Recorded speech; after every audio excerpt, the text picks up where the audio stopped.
I grew up, realized pretty early in life that my family was not normal.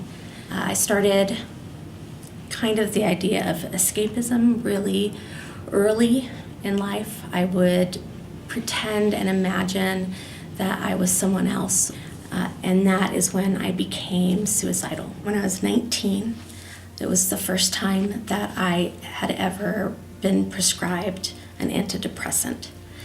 Before then, my mom didn't want to have the doctors prescribe me antidepressants because we practice a faith, a particular sect of Christianity where mental illness is a spiritual weakness that needs to be prayed away.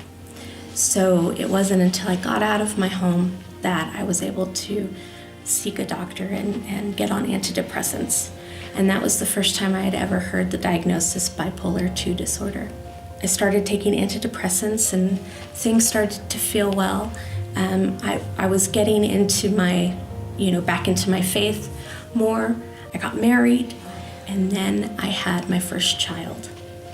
And that season I entered into a 1.5 years of postpartum depression. I left my church. I was shamed a little bit for having, not a little bit, I was shamed a lot for having postpartum depression. I think people thought that by having postpartum depression, it was about me regretting becoming a mom.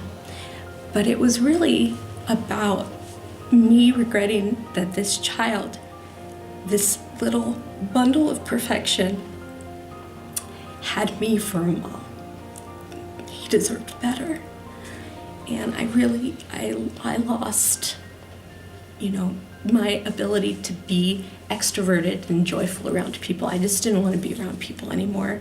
Eventually, I had my second child. My husband sat me down in May of 2014 and said, it has to be better than this. Just him saying that really prompted me to really go after my mental illness with vengeance.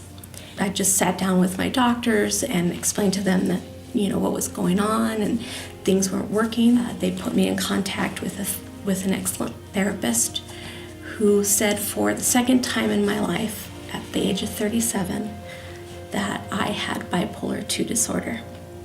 And ever since then, life has gotten better.